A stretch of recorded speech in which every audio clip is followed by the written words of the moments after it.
You're listening to Citizens History, a podcast asking how an awareness of history might help us to identify and address the most urgent challenges facing the United States and the world. Welcome to Season 2, Episode 3. Wherever you are and however you may be listening, we're glad you're here. I'm Podrick Rowan, a historian at Quincy University. Today is the 9th of April, 2025, and JMAT and I are delighted to welcome our colleague, Justin Coffey. He's written a book on Nixon, and that's a possible future episode. But today's topic traces back to a previous episode in which we discussed religion and the common good. This was Season 1, Episode 12. And the impetus for this episode was a question that Justin had as we were discussing the common good, asking, well, should we even assume it's a thing? Does it actually exist? And so today's topic is something like, is it a thing? Does the common good actually exist? As always, we invite you to become part of the conversation and welcome your comments, your criticism, and suggestions for future episodes.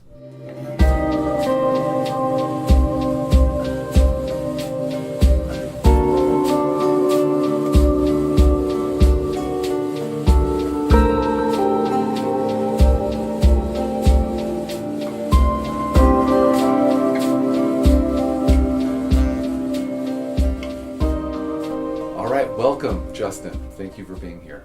Thank you for having me. So, for this episode, we're going back to that debate that we had last year, talking about whether or not religion was essential for the common good.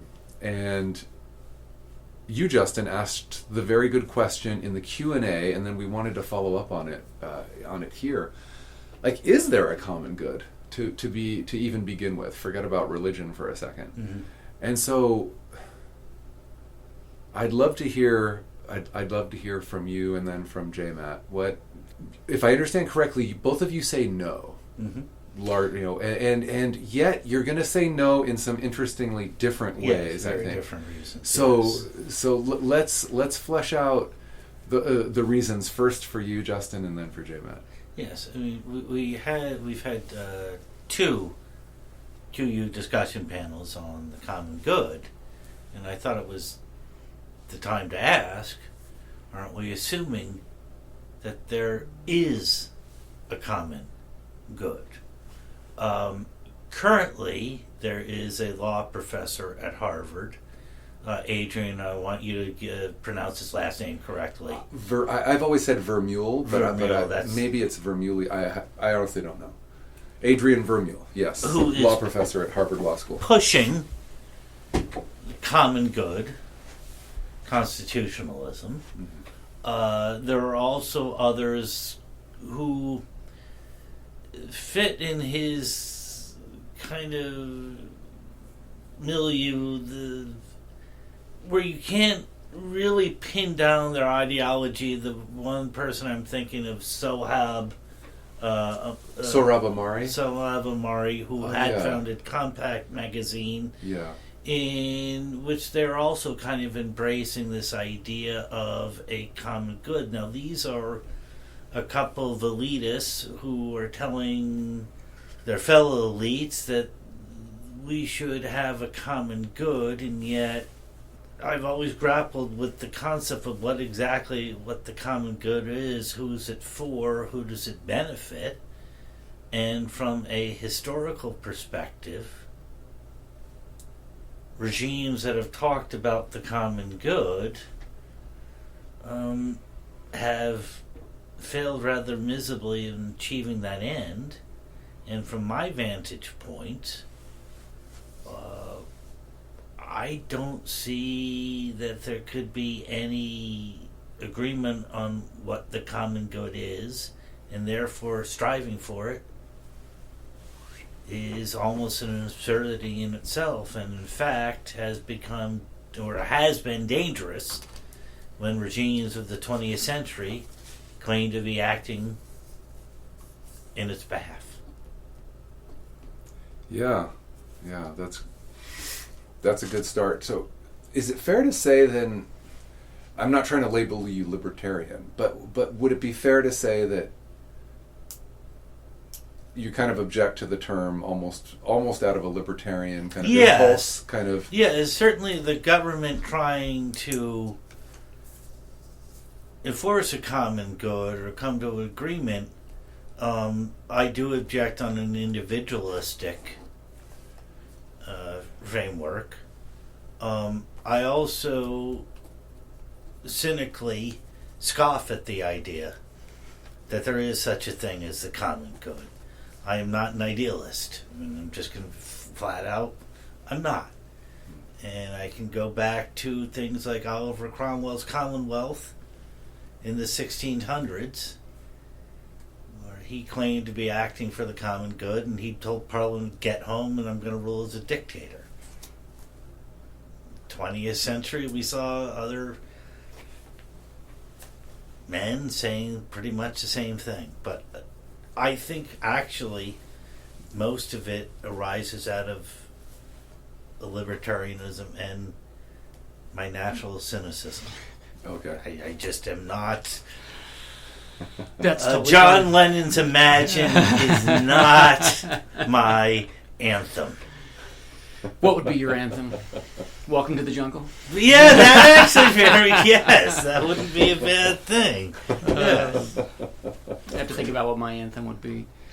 My cynicism and suspicion of the common good is second only to Justin's. Though, if he's approaching it from a libertarian stance, I'm probably approaching it more from a nihilist or a sense of nihilism, in that I have ideas of what I think would be good for everyone. I mean, we could start with everybody needs good, clean oxygen and build up from there. But at some point along the way, everybody has their own ideas about what the common good is. And because it is impossible to get everyone to agree about that concept, it would seem that it doesn't actually exist. I'm not a philosopher. Maybe I'm not handling that line of logic very well. So I will say I think there are things that are good for everyone, and certainly I think everyone has an idea of what they think is good, but because we can't get along, I don't know that we can ever obtain it. So that's a very simplistic approach maybe, but that's... Yeah. I do want you to put some thought into what your anthem would be. But while you're thinking, though, I'm definitely, I definitely appreciate what you both are saying about, since we will never agree individually or collectively about what the common good is at any moment in time, that this casts doubt on its existence.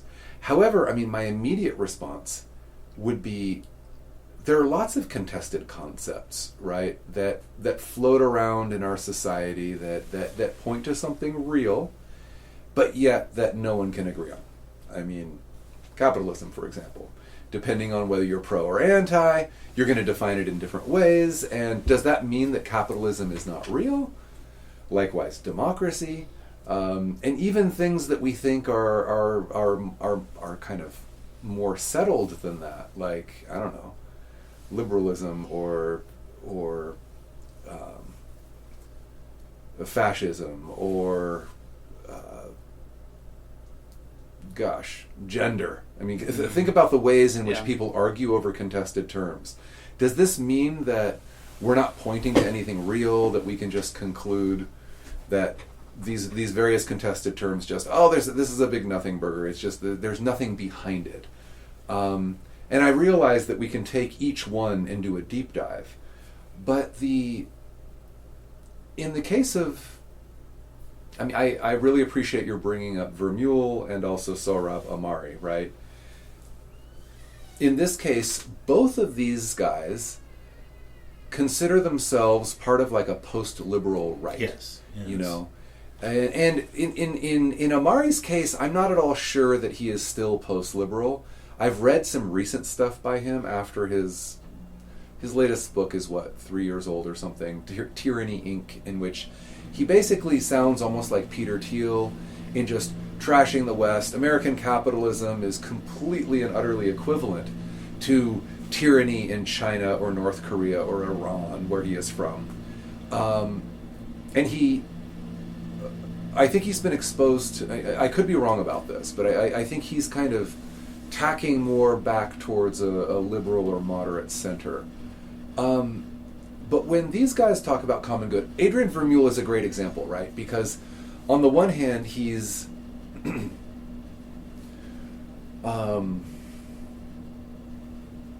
like most of what he says would piss off the left. But you bring up, rightly, his common good constitutionalism. Yes.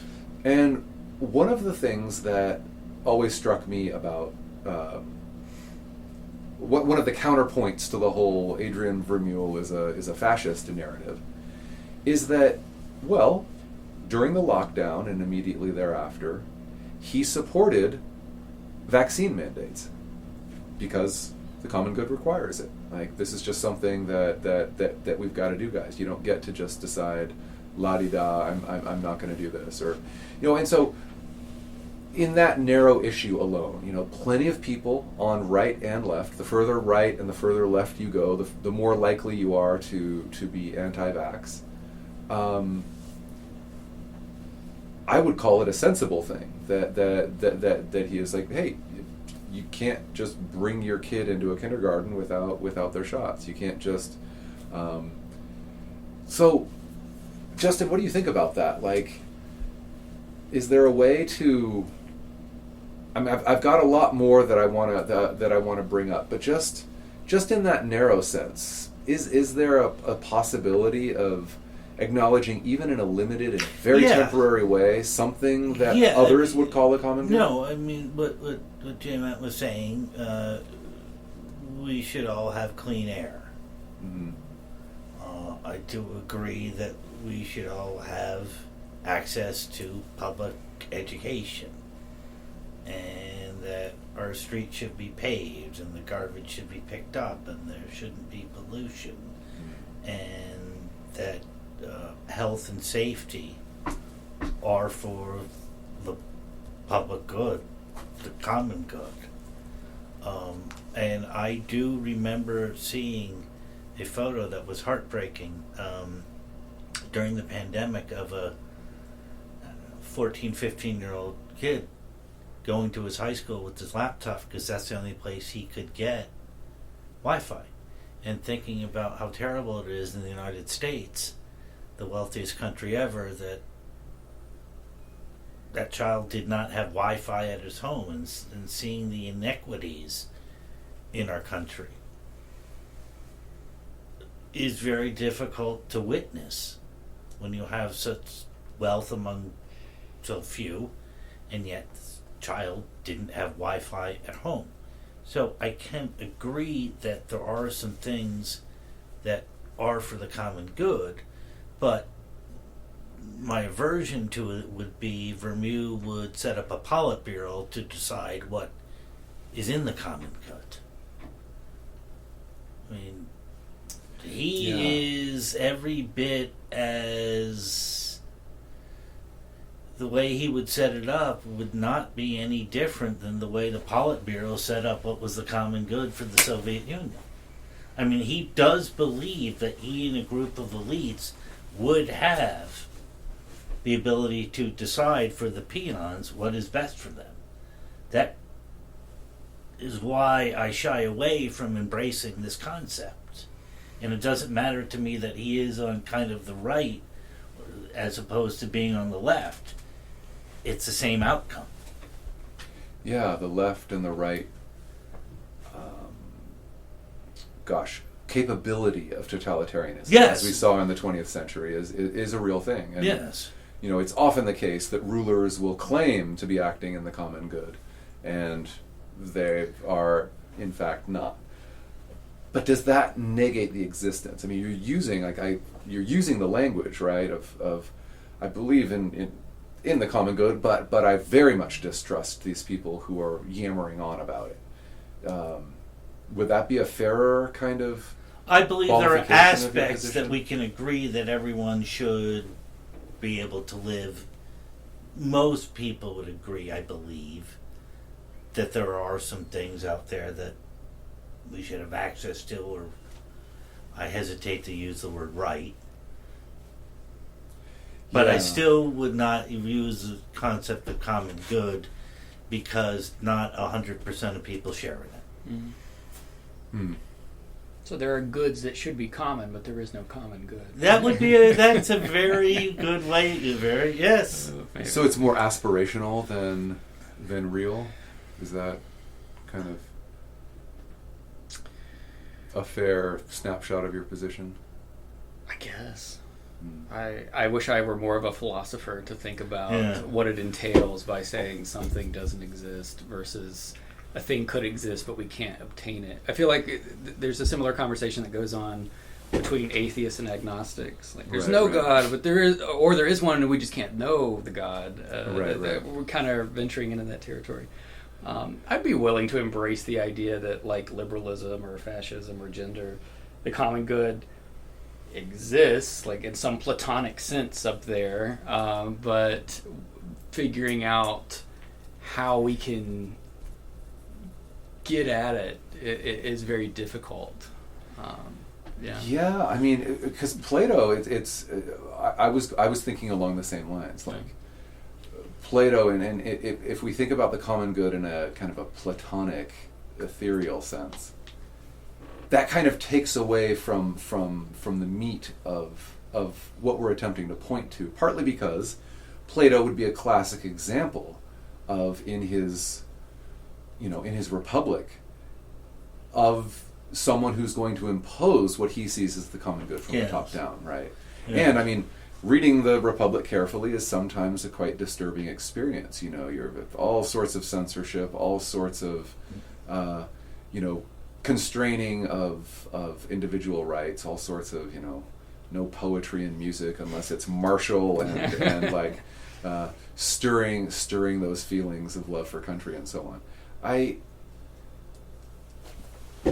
like maybe rather than going in the Platonic direction, I wonder because if we talk about common good, we're talking about society, and I would argue we're not only talking about human society, but we can see examples of like the ways that other animals cooperate, the way other animals cohere. That wonderful that wonderful poem by Kipling. I don't know.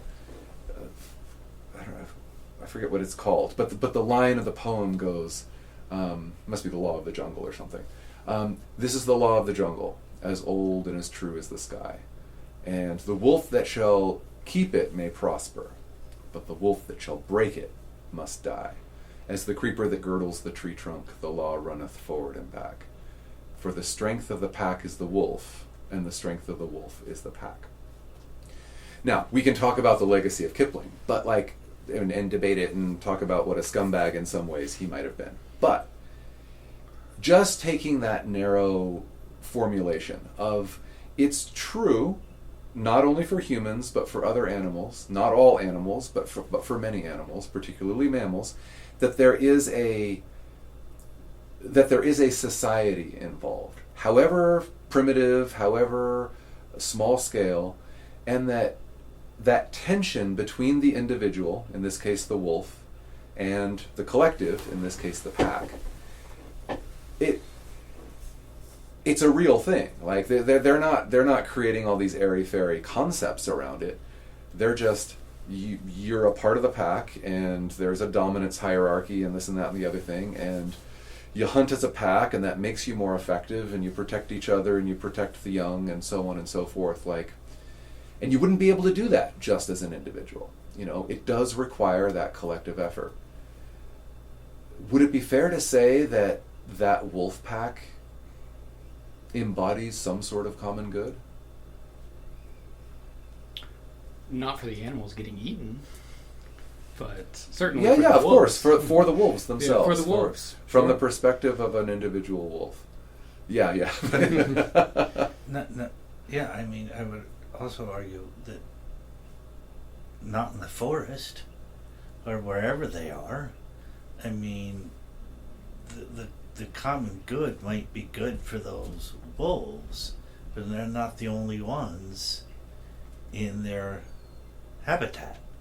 Right. No, this is a very important point. Like predator-prey ratios and the circle of life and all of this. Like the common good begins to, in some respects, we can like continually draw the circle wider and wider.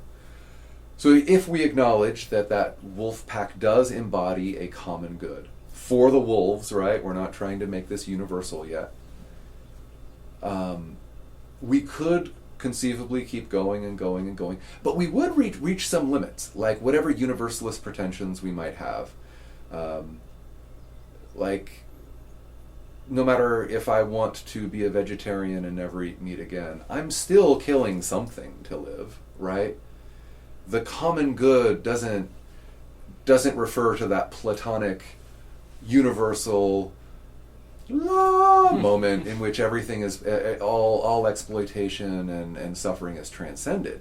We're just talking about it in a practical way, whether it's practical day to day. Like, is it fair to conflate the common good, if we can acknowledge it in the sense of in the case of a wolf pack? If we could probably also acknowledge it in the case of human hunter-gatherers from 1 million, 2 million years ago. That no human individual can just waltz out and say, "I'm gonna do my own thing," and yeah, you're very quickly gonna become prey. Could we make that jump? Again, it's a limited thing. It's something that I said. It is common in the debate. I said that. You were talking about universalism. The common good would be very different in the United States versus what it would be considered in Japan versus what it would be considered in Saudi Arabia versus what it would be considered in Ghana, because cultures are very different. Mm-hmm. So you can't apply a universal aspect. And with the wolves, again, they're only acting in the common good for their own pack. I mean, not even for the benefit of other wolves. Right. It's in the same way that, but that's, I mean, we're not saying common, as you say, in the sense of universal. We're saying common in the sense of the society. But you can look upon the wolves as being extremely selfish and not at all interested in the common good, because again, they're protecting themselves, their territory, and destroying anything that might be a benefit or a threat or and killing what's a benefit to them. Right, we're talking it would just exist on the level of the wolf pack, right? Acknowledging as you say, the selfishness, the killing, the hunting, we're not saying it's common good for wolves in a different pack. Much less are we saying it's a good for the animal that gets eaten, right? Sure. The caribou that gets run down by the pack. I think this is an important distinction that I don't think I was understanding earlier. Because when I hear common good, I think of universal good. Right. The term that I would use to describe what you're talking about would be shared values. So a group can have shared values. That doesn't mean that they share with themselves. But if we have a common human good, I'm thinking for everyone, the entire human race. So if we're going to itemize goodness, then I'm certainly on board with that. Well, what do you mean by itemize? It's the good can exist on many. Like, it's going to depend on your perspective. It's like, at the moment, I'm not sure we're trying to claim a transcendent good yet, or maybe you are. Well, I was just saying that that's the concept I was thinking of earlier when you were saying, is there a common good? But now that you're saying the common good is just what's good for this one wolf pack, I would say that's just a good or a value that those wolves share among themselves, or that one tribe of people or one nation would share within themselves. I wouldn't call that a common good. Okay. Or you could say it's common to Ghana, the common Ghanese good, or the common Chinese good. Right. But that requires so much verbiage that I wouldn't use like a catchphrase like common good. Okay. I mean, getting back to the John Lennon song, my vision of the common thought good too. is imagine no possessions. And literally, that's what he's It's easy if you try. But that's his version of the common good, which you emphatically disagree with. Yes, right? That's exactly. But that's a universalist concept, I think he's saying, right? He's not just saying the people in this room imagine having no possessions. Right. But I mean, and he's not even just talking about humans, right? Most people who do embrace that song to say something very emphatic about a possible common good would be saying precisely the world will live at one. We humans will become kinder and gentler. We will not exploit. We will not kill. And now I don't know if this was a manifesto for vegetarianism, but you get my point. Even at the most airy, at the most kind and less exploitative place, we humans are still going to be killing other things to survive, right? And I guess this brings up the issue that I think you would agree with, Justin. Like, one of the problems, I agree with you about Imagine as a manifesto falling quite short. That, I mean, I say this partly as a historian, but also just as a kind of like, if we want to throw away the nation, we want to throw away religion, we want to throw away, and we just want to live in peace at a very small scale. I mean, this is a noble dream, right, that humans have had for a long time. As you say, it goes back to, like, quite, the more extreme and kind of overtly communist part of Christianity. It would go back to that. It would go back to, think of the religions in places like India where, there will be a person with a broom brushing the walk in front of them to make sure that they don't accidentally trod on an insect. Like, this is a thing, a universal human aspiration that's been with us for a while. But I think you agree with me here, there are all sorts of different concentric spheres in which we exist, right? Family, local community, so on and so forth. And a lot of us, not me, but I do understand and to some extent embrace the universalist aspiration as well. There are some people who would like to completely blow by the concentric rings of, for example, the nation. To say, oh gosh, the nation state, I mean, this is just completely artificial nonsense. And depending on your political persuasion, you'll be very pro or anti nation state. And you want to get to the UN, or you want to get to some sort of a much more of an international outlook or a universalist outlook. Isn't it fair to say that if we're acknowledging that in that tension between individual and collective with the wolf pack, that yes, we're not saying that the wolves aren't selfish, brutal bastards, right? This is the circle of life, right? It's common for them. We're not making any claims for anything outside the wolf pack, right? It's, this is how they survive. This is in fact how they thrive, and if the tension between that individual and the collective is a good one, is a well-functioning one, then that pack is going to survive, and that is one of the purposes of life, right? So, before we get to the nation state, can we say anything like that, similar to that, with hunter-gatherers, right? I feel like it's Hobbes versus Rousseau. Right. This is a question I ask my students all the time when I'm trying to get them to understand the nature of politics. Are humans... Absolutely. Could you give a tiny bit of background for our listeners on Hobbes and Rousseau? Sure. I'm not a political scientist, but the bare bones of it that I know is Hobbes wrote the Leviathan. He fundamentally believed that humans were always antagonistic and brutal towards one another, and without authority, they would be in the state of nature, that is, savage, brutish, and then they need some sort of authority. In his opinion, a Peter Thiel-like king, like some sort of organizing monarchical figure. All the dark Enlightenment bros these days are on board with that, right? We need some sort of monarch or tech monarch.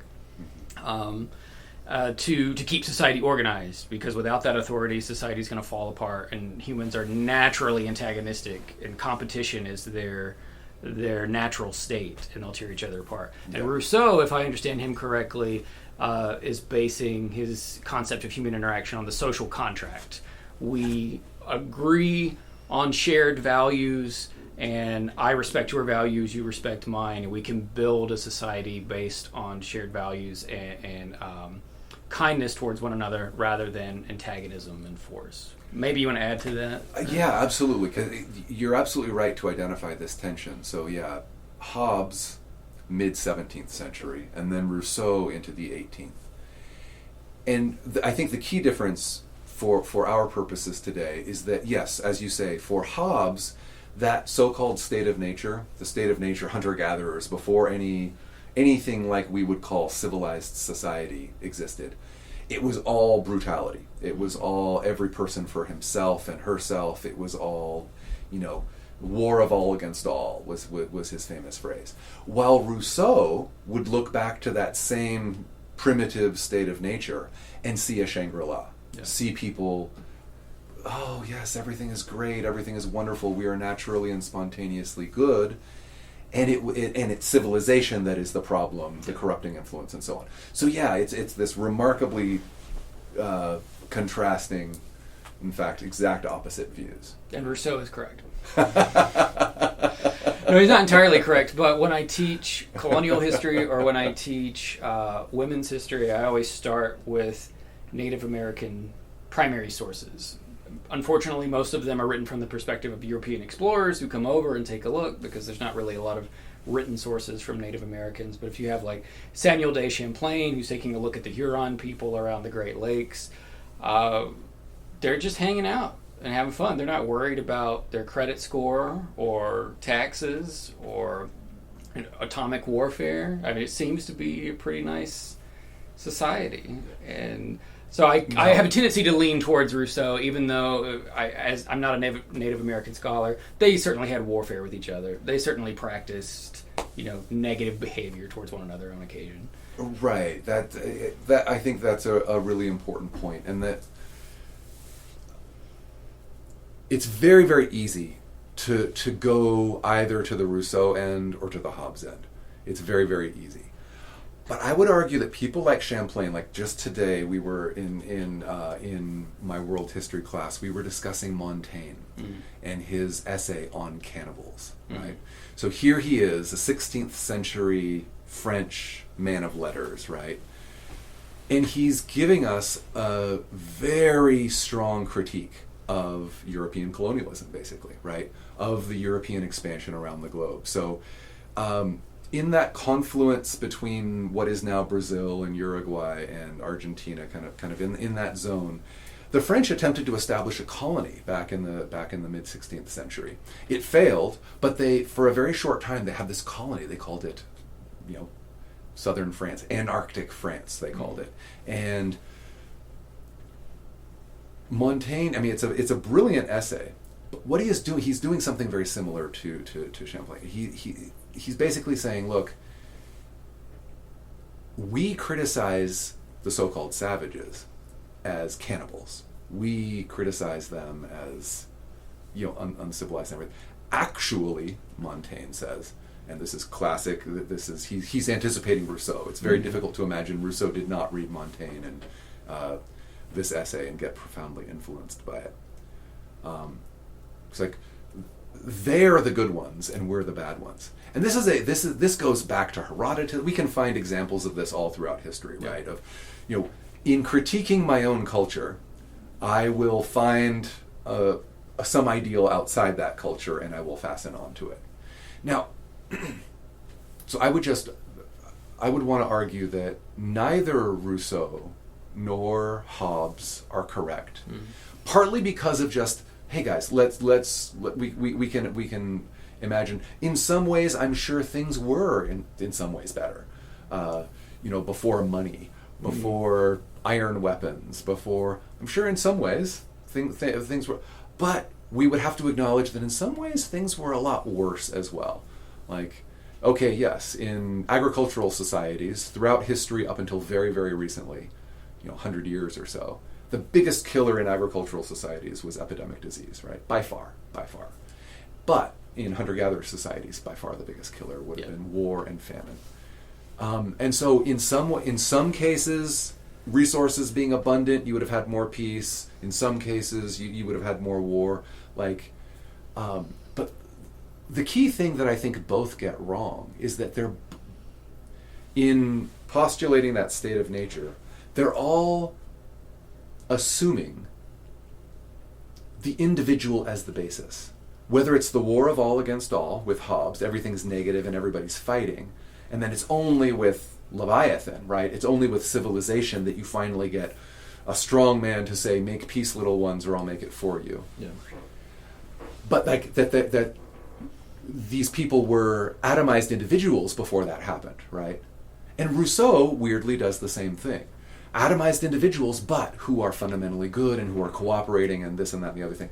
And then it's society that corrupts it. And so, yeah, I mean, there's a lot more to say on that. But yeah, we could go that direction as well. It is the individual, the foundation, a good individual, a good foundation for society, or should we look to some sort of communalism as being the basis for the common good? There's an argument to be had there. Right, in the same way that you got the wolf pack. No, those wolves are not evolving by themselves. They're not individuals who choose to come together. They're bound, right? Like a wolf who tries to go off is not going to survive very long by himself. Same way with hunter-gatherers, right? Us humans, before larger, organization happened, were incredibly tightly bound. I mean, we needed each other so much. I mean, I used to run backpacking trips for kids, right? And it was such a great experience to see them like, oh wait, this isn't like my friend on the schoolyard and it doesn't even matter and we can fight and who cares? But no, now we're helping to carry each other's food. Now we're cooperating to make dinner and so on and so forth. If I don't carry this bit of the tent and he doesn't carry that bit of the tent, then we're not going to be able to have a comfortable night's sleep. Like that, on some level, tight collective, at a very small level, very primitive level, I would argue is much more of a foundation than our vaunted individualism, right? I would say More of a modern construct. if pressed to come up with some sort of theoretical framework for the common good, for me it would be if every individual could automatically assume that the community is the ideal and be working to help out one's family and neighbors, and if the community as a collective would never forget that you can't violate individual rights, if both of these ideas could be like a machine, like two cogs turning at the same time, then you could have a pretty good shot at something like a common good.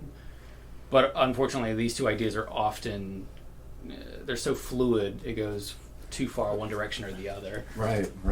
The whole concept of the state of Massachusetts, from excluding the Mayflower people, but it's a commonwealth. Mm-hmm. And Boston has the commons, and I've been throughout New England where they all have commons. And you can argue that the city upon a hill by Winthrop was an attempt to create the common good in Massachusetts, and then everyone got a plot of land, everyone had a house, everyone was expected to put in toward the common good.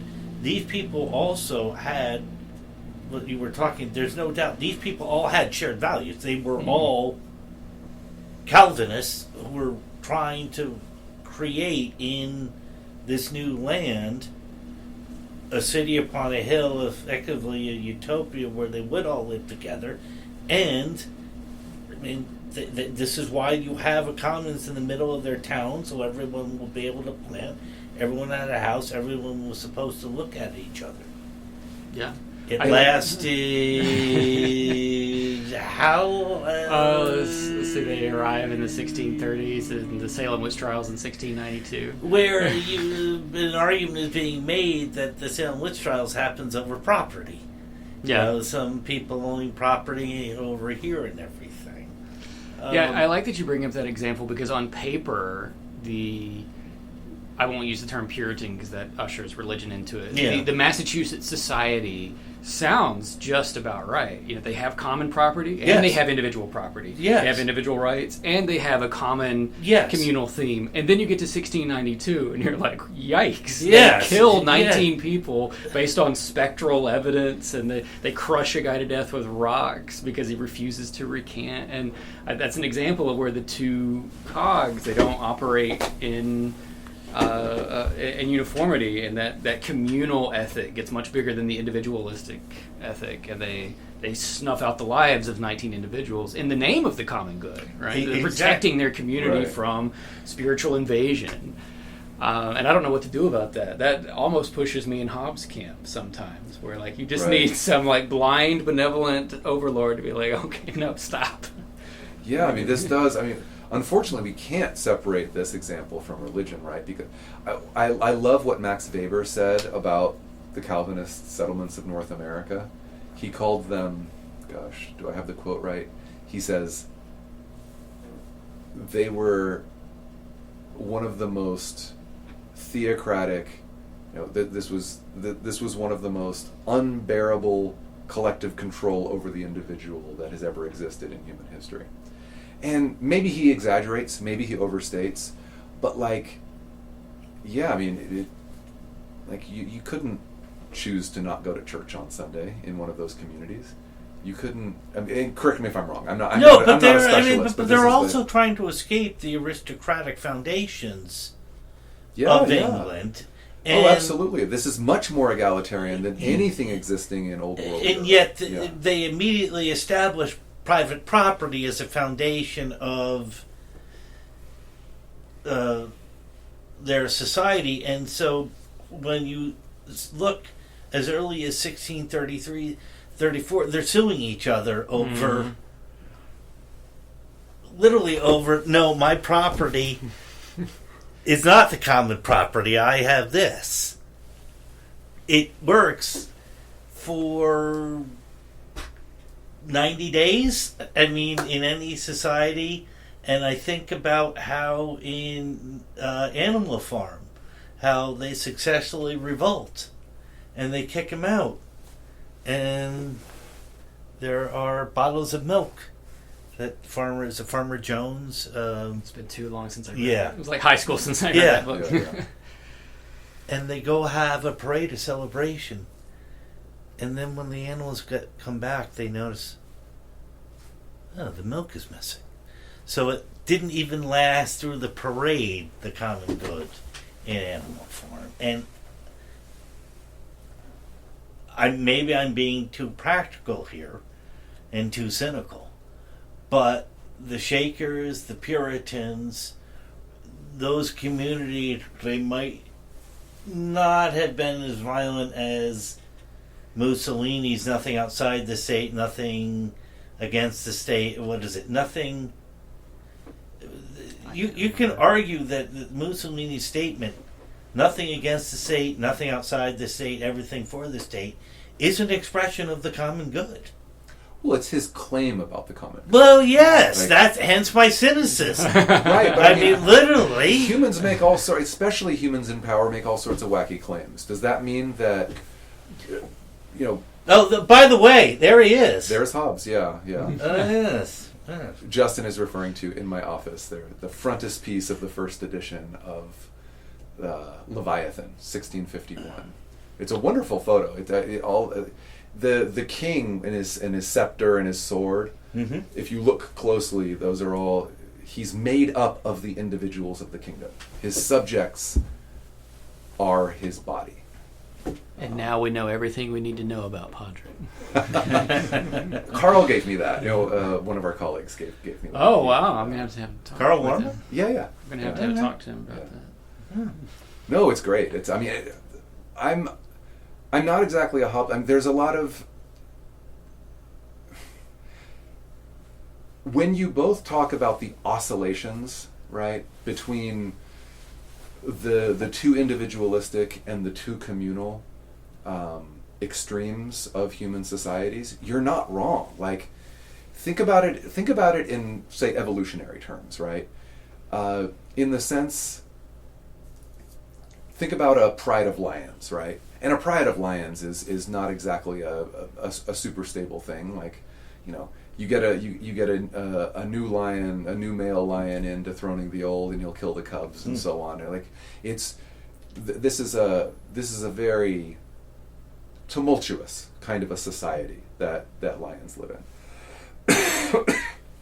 But whether that or take your pick on anything else in the African savannah, these things have evolved, and I don't mean just these things as individual lions and elephants and whatever, but these societies have evolved. These prides, these packs, these herds have evolved over eons, and so we see it much more clearly, that dance between individual and collective, and we can identify something that we can readily, okay, it's not anything like the Platonic, it's not anything like the universal. We're talking about this tight-knit group coheres precisely because there is a useful, relatively stable tension between individual and collective. Human societies, as we're constituted now, I mean, we're a thing of yesterday.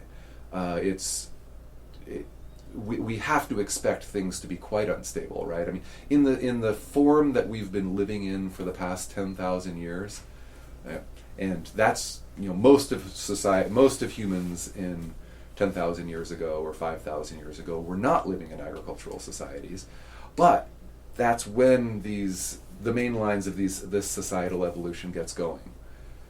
We see tremendous booms and busts, right? We see tremendous and outrageous and just ungodly claims of, I embody the common good. I know what everybody needs. And then, like lemmings, we all go over a cliff temporarily, right? And you could argue that we risk doing that as a global collective now. Nevertheless, given the long sweep of history, and despite the grandiose claims that are in most cases absolutely false,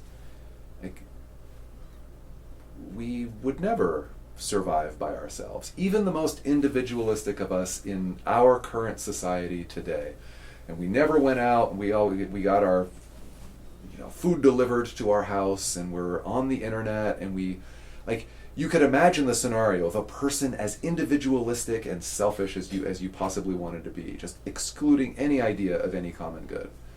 But the closer you look at that caricature of someone trying to not be involved in anything larger, not feeling any duty to anything larger than his or her own life, that person is still nestled in a very tight web of the people who are delivering the food, of the people who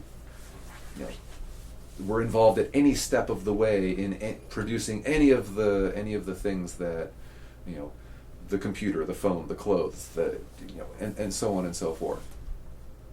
So in spite of the very real possibility of society as we know it collapsing,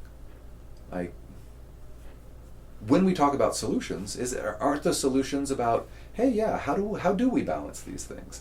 Mm-hmm. How could we hypothetically and really down to earth practically balance individual rights and the common good, our duties as well as our rights? I think this gets into another dichotomy.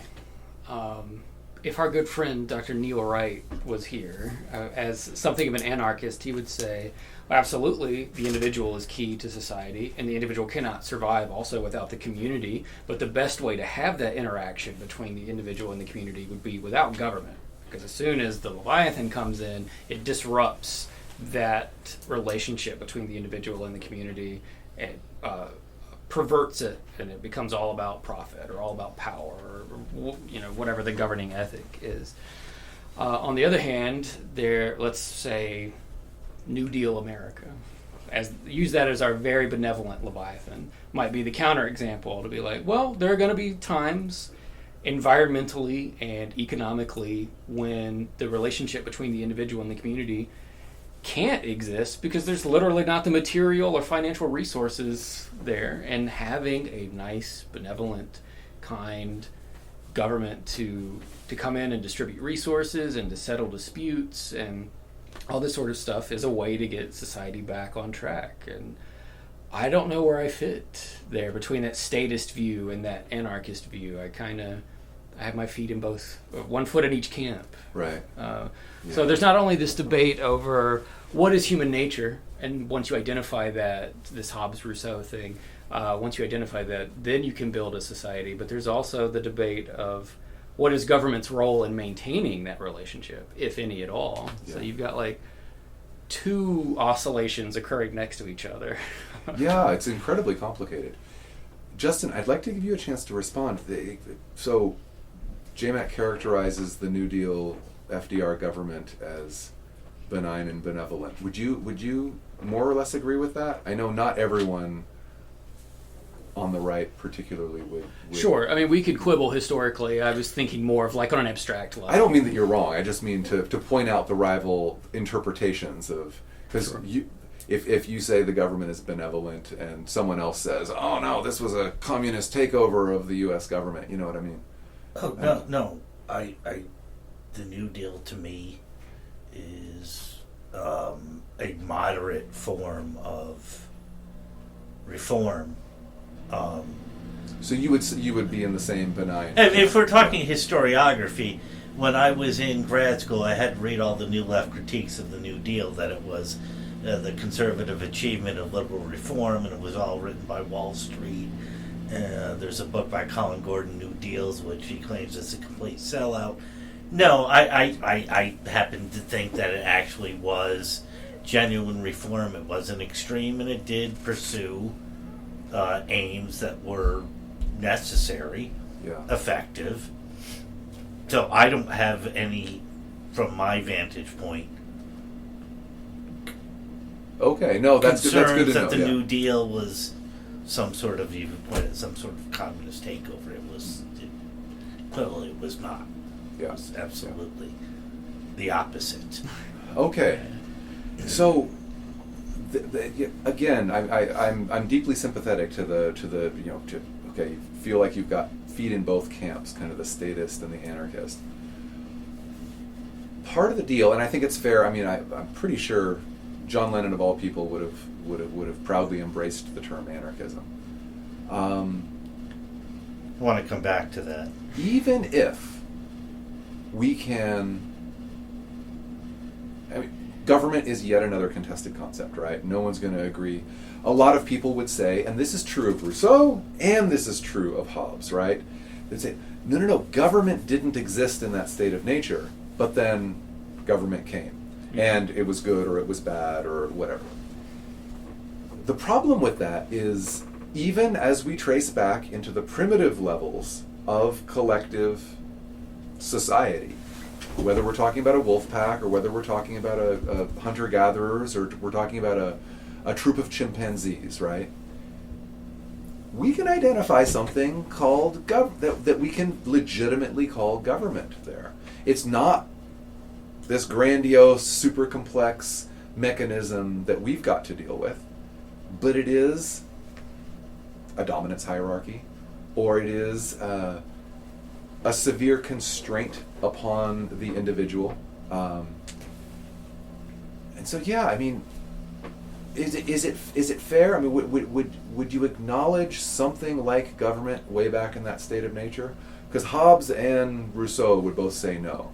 And one of the things that kind of undermines the Rousseau argument is that, okay, so Hobbes is explicit about it. Boom, Leviathan. Mm. Rousseau, weirdly, he was not merely this philosopher, with his books in a room. He was actually invited twice on the island of Corsica, and also for Poland, for the Polish. I don't know what you would call it at this point. Probably you shouldn't call it a nation state, but whatever. For the Polish polity and for Corsica, he was invited to write constitutions for and his constitutions were, gosh, I mean, in some ways really, really wackadoodle. For example, he wanted severe constraints on the individual, right? He didn't trust, for all his vaunted, humans are naturally good, he did not trust human nature as far as he could throw it. For example, he decreed basically in his constitution for Corsica that any man who was not married and not a father after a certain age would lose his citizenship rights. That's just boom. Like, if J.D. you are Vance not, would love that. Right. I mean, it aligns so well with so much of our current politics. Yeah. He also wanted to, remember, this is 18th century, so you're getting a lot of technological innovation. He wants to kind of be Amish about things. He says, no, only no buggies, none of that stuff. Only like pack animals are okay, and you can ride a horse, but no one can ride in a buggy. Like, he had this vision of humans needing to be kept ignorant, basically. I mean, shades of Plato. Like, if you're not one of the ruling class, you forget about it. Like, you just do what you're told. Religion was another thing that he brought in. Like, most people, you would think Rousseau would embrace kind of the internationalist communist version of Christianity. No, he actually goes the other way. He says, that's not the kind of religion we need. We need the old-time religion. And it's illegal to be an atheist. You cannot deny the existence of our supreme being once we have implemented it. It's interesting how well how he and Hobbes just do this dance back and forth. You know what I mean? Yeah, today Rousseau would be canceled. Justin, you wanted to say something about anarchism? Yeah. Actually, it was about Lenin. Not Lenin, the John. Lenin. The John you were talking about. My gripe with a lot of the common good proponents throughout history have always been that, like John Lennon. Now he said it was just a song, fine, but this is a guy who, when he was singing the song, owned an apartment on the Dakota. He owned an apartment in the Dakota in New York City and happened to be worth... What's the Dakota? Is this a fancy apartment block? Yes, that's where he was shot and killed. Okay. He was worth several million. It does tend to be that the people who endorse the common good the most loudly tend to have the most goods. What I was getting at in the debate was, what exactly would the common good mean today? Would it mean I would have to give up my car? Would the people embracing the common good have to give up 80% of their stocks? That kind of thing. The common good is a theoretical argument, but put into existence, those who most advocate for it, it would seem to me, would be the ones who would object to actually having to participate in the common good. Yeah.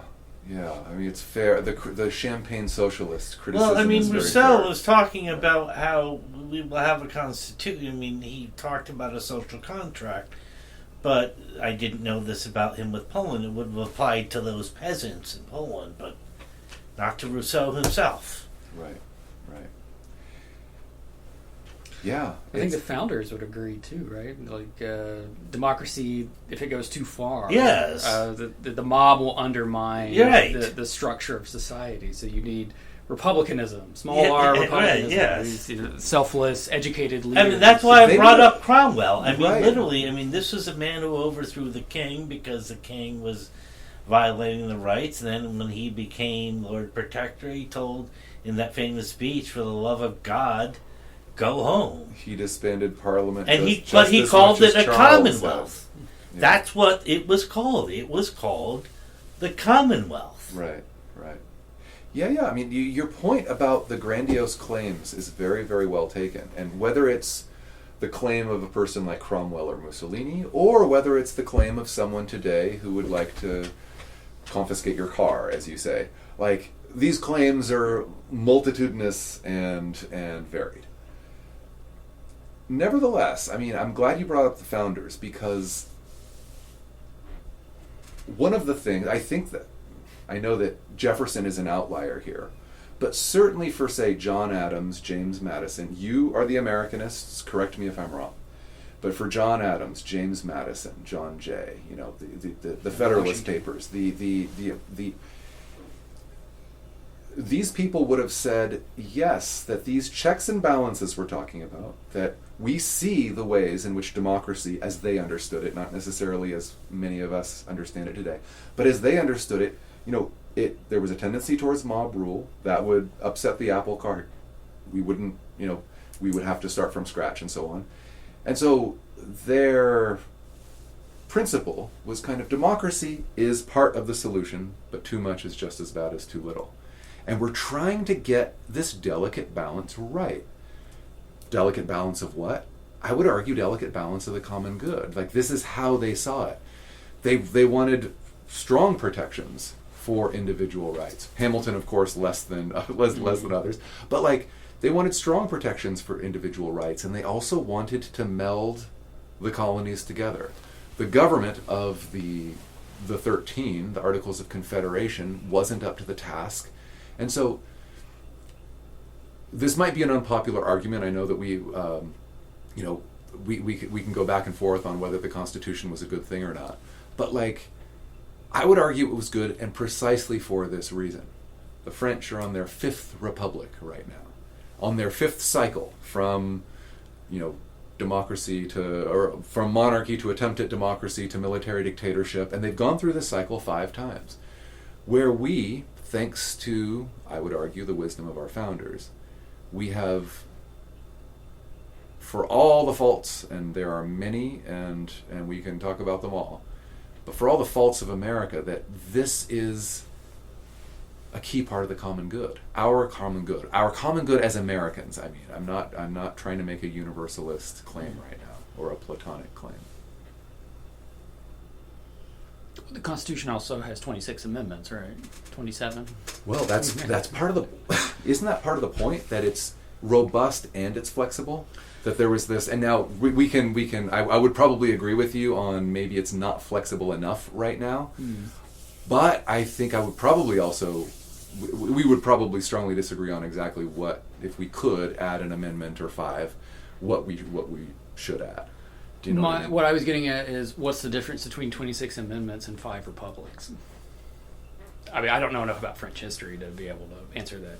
Gosh, it means that everything got swept away. Napoleon sweeps it all away. It means you got to. And now we can talk about this, our Civil War. We can talk about any amount of domestic unrest that we've experienced, but we haven't experienced complete government breakdown. So you're saying the republics were more severe in their oscillations than, say, some right? Yeah. If you're going from, like, in the Russian Revolution or in the French Revolution or in the Paris Commune or in the rise of Hitler, you're going through these violent swings that basically shake society apart.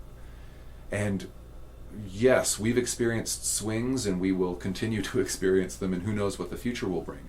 But we've got this mechanism that our founders, I mean, remember, our Constitution was written before the French Revolution happened. Mm-hmm. Our founders were basing themselves on the medieval Italian republic, city-states, the Roman Republic, the ancient Greek city-states. These were their historical examples. And so, when we exist in such a, and I'm not trying to say everything's perfect, but when we exist in that kind of society that has not shaken itself apart for a very long time, the tendency is to take that for granted and to say, okay, like, if we do get to the point where a strong man takes the reins, so our republic falls, I think we'll be looking back at that constitutional period as, oh, that was a better embodiment of the common good than most other human experiments thus far. Okay. I don't know. Justin, what do you think about that? Well, again, getting back to grad school, I did have to read 30 years ago arguments that the Constitution itself was a rejection of the common good and a defense of the elites. Now, I never bought that argument, but there is that. You're right. A sizable portion of American society would buy that argument. Yeah. I hesitate even to say Charles Beard's name, but I was forced to read. Now, why? Not being an Americanist, is he notorious today, or is he just? Do you know Charles? Do you know the economic interpretation of the United States Constitution? Yes, I have heard of Charles Beard. I have heard of that book, but I have never read it. Beard, he makes that argument, right? That yes. The U.S. Constitution was no kind of embodiment of the common good. It was merely an elite ploy. Beard was a professor at Columbia. Okay. And he wrote a book, An Economic Interpretation of the United States Constitution, in which he contended that the Constitution was written by men who owned government securities and land, and they were most interested in protecting those securities because they were accruing interest and the government was established.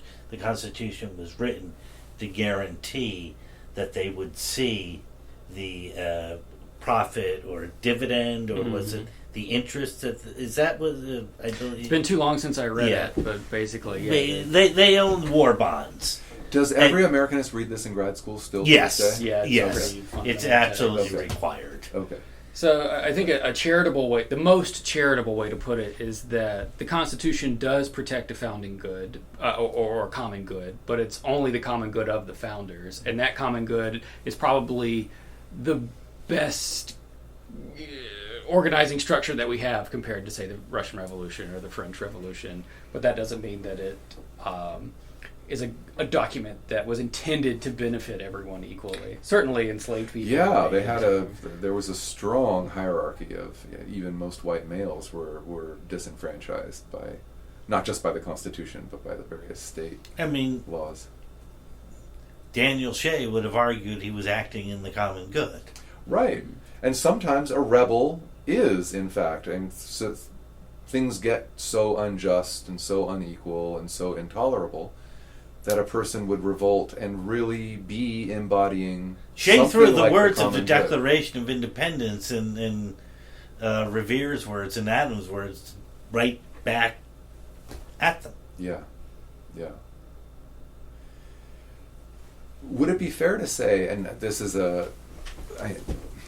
I'm fond of these naturalistic analogies, but I know that they're also quite problematic.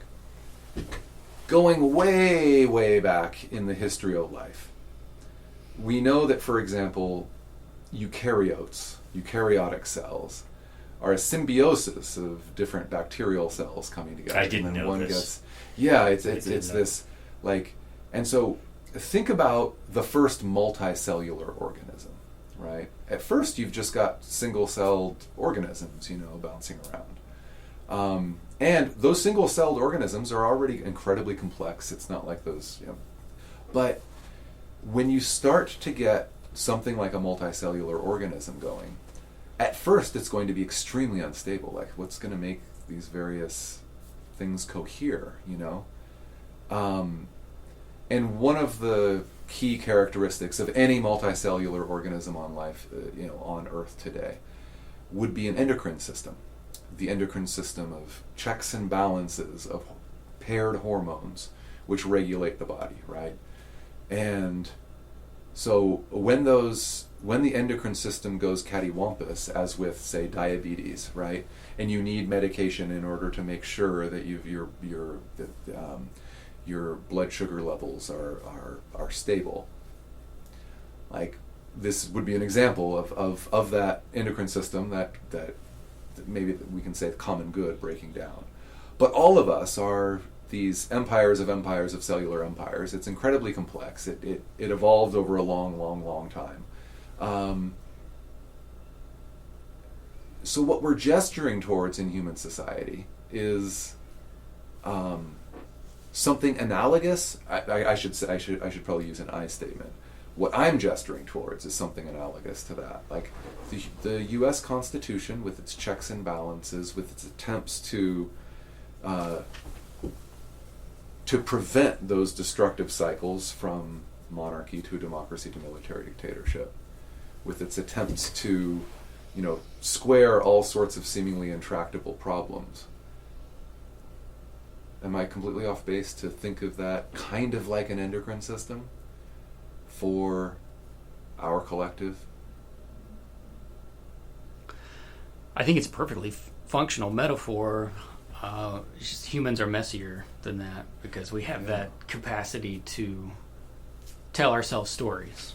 How valid those stories are or not, it's up to debate. And those stories those stories may say, I'm the hero fighting against these other cells that are the tyrants. Yeah. Or the story we tell ourselves might be, I have something in common with these other cells, and I owe it to them to cooperate with them, and they owe it to me to cooperate with me. And I don't know if or cells I'm breaking out of the matrix, that kind of stuff. I don't know.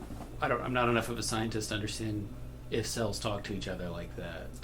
I know there is some sophisticated communication between cells, yeah, especially in a multicellular organism. I know there's a fair bit of science on the fact that even trees communicate with one another. They touch roots and their branches touch and this sort of thing. So I may be completely off base to be like, well, humans are more sophisticated. But I don't mean that we're superior. In some ways, we're more complicated. It's the narrative format of human interaction where things get messy. Who's the philosopher? Wittgenstein? Maybe so. The German philosopher who said that all of human problems come down to language, right? Is that what he said? I fundamentally disagree with that. But yes, I'm not saying I agree, but it reminds me of that concept, what little I know about it.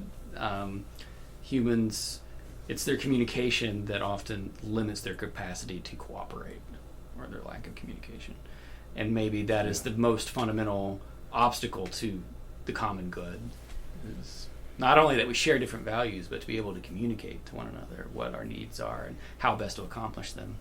Yeah, even if we speak the same language. It's There's too many factors at play at once. Well, I want to say, I think we're wrapping up, getting close. What time is it there? It is 3:40. A couple of points before we wrap up. Have you guys read Candide? I have. Yeah. Voltaire's Candide. Not all the way through, but I know enough about it to. I take a kind of his view that we should tend our own garden, and he does write how selfish and